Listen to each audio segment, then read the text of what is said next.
The assault rifle has always been an iconic weapon in Halo. It's one of those classic guns that when presented you know exactly what game it's from. And although that's true for most, if not all, of the weapons and tools in Halo's Sandbox, the assault rifle is one you've probably had the most time with for no other reason than, well, you spawn with it. Unless you were mainly a Halo 2 player where the AR just wasn't in that game and was replaced instead with the SMG, the assault rifle is just familiar and feels like home, despite the fact that its design has been changed quite a bit over the iterations of the Halo games.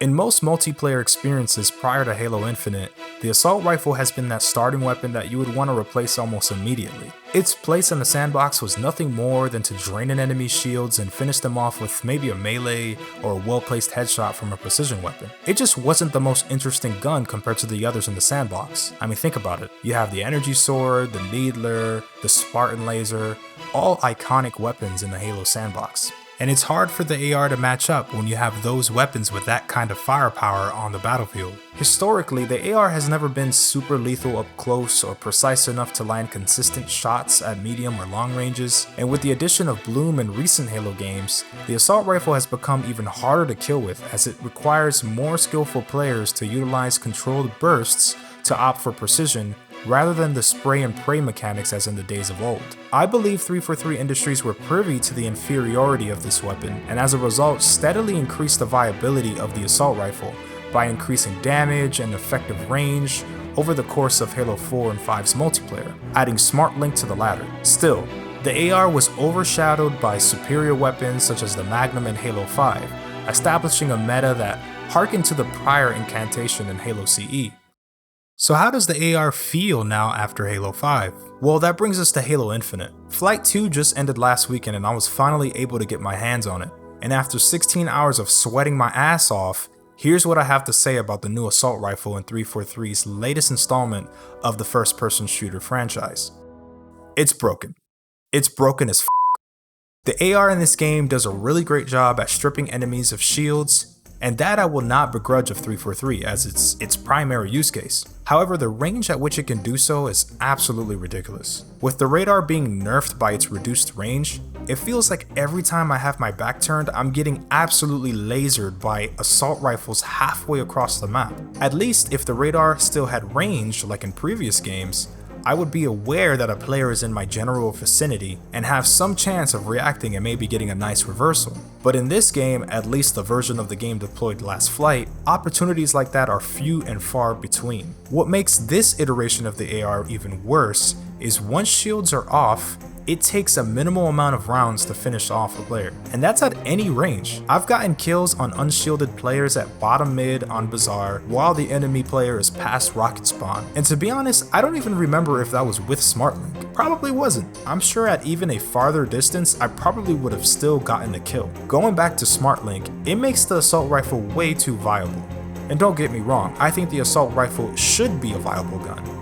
Normally, scoped in weapons in Halo's multiplayer get descoped when the player receives damage. It makes players wielding precision weapons balance the reward of precisely hitting a target, turning the tides of battle in their favor because they got first blood, and the risk of getting descoped and having the tables turned against them. It made weapons such as the battle rifle have some sort of counterplay against it if an opposing player can land a shot at longer ranges, descoping the player with the BR and throwing off their aim. The assault rifle in this game has no descope whatsoever. I'm not sure if this is a feature or a bug, but I am not a fan. The AR is still largely used as a spray and pray gun due to its accessibility to casual players, which make up the majority of the Halo player base. So when you don't get descoped on a fully automatic starting weapon that is spray and pray and has no penalty for missing shots other than Bloom, you get a broken ass gun. There's little to no incentive picking up other weapons in the sandbox because the assault rifle probably does it better. Look, there's no secret that the power weapons and many of the pickups in this game feel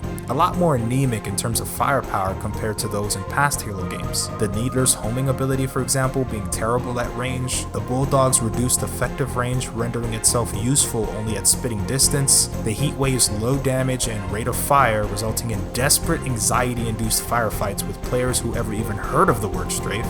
None of those weaknesses plagued the assault rifle in Halo Infinite though. The time to kill is only 1 second. Let's say that again. 1 second. I can barely blink my eye in 1 second. I probably should get that checked by a doctor. But the time to kill is only a hair slower than the sidekick, which is the pistol in this game. And it requires much more precision and pacing of shots with the mere 12 rounds you get in the magazine. And don't get me wrong, I love the sidekick. But with how much more accessible the AR is, it makes the sidekick seem, well, like the Robin to a much cooler Batman. The headshot multiplier also makes this gun more deadly than prior versions. If a player can consistently land shots on an enemy player's head, the damage dealt is increased, making this starting weapon a hyper lethal choice for more skilled players. And I don't know if it's just me, but I feel like the precision of SmartLink is still pretty damn good. 343 claims that accuracy is not affected when SmartLink is enabled, unlike in Halo 5 where accuracy was actually increased, and it's pretty much a zoom in feature, but even with that and bloom, it still feels like the assault rifle absolutely devastates with SmartLink at medium to medium long ranges, whether the enemy player is shielded or unshielded. Some players have praised 343's decision to make the AR a more viable gun. It makes the game more accessible to newcomers, especially ones that come from modern shooters like Call of Duty or Battlefield, where they don't have to dump the whole magazine into a player to kill them. And it also makes the game more fun for casual players too, who enjoy the franchise but have felt alienated by 343's tendency towards a more competitive multiplayer experience, catering to the G Fuel sipping TTV sweats and esports pro gamer crowd. While I do agree that the assault rifle was overdue for some TLC, I disagree with the extent to which it was given. The AR was already given a buff in recent games, especially in Halo 5, with its reduced TTK and increased versatility with SmartLink. But the new changes made to the assault rifle in Infinite, in my opinion, have gone too far. If the weapons in Radar were more similar to the classic Halo games, say Halo 3, I may not have cared as much. But the assault rifle has become too versatile in my opinion. Let's just admit it guys, it's the new meta in Halo Infinite. In my experience wielding this thing, I almost have no need to pick up a BR or a Needler, or even the Bulldog, which is supposed to be a power weapon mind you. At this point, the assault rifle has become a whomever shoots first wins kind of game, and I don't like it one bit. It's become more reminiscent of short TTK Twitch shooters like Call of Duty. And don't get me wrong, I love the sweat in that game too. Come on that dude, man. Man, Switching bro, sides. playing competitive, bro. I'm finna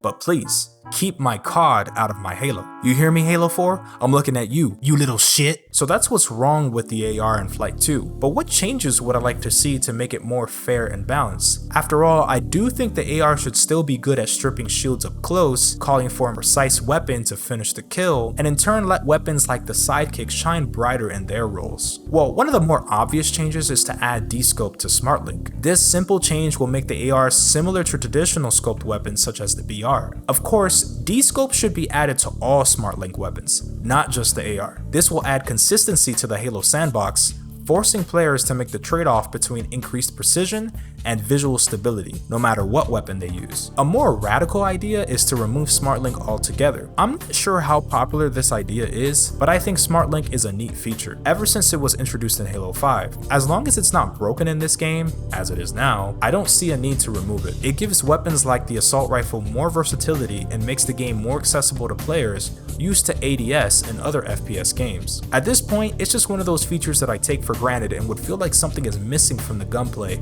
if it were to be taken away. Another change is to reduce the effective range of the AR. The range at which the assault rifle can strip shields and eliminate unshielded players needs to be nerfed. In all other Halo games, the assault rifle was rendered useless at any substantial distance. Remember, the idea of scoping in with the AR was just introduced in the last Halo game.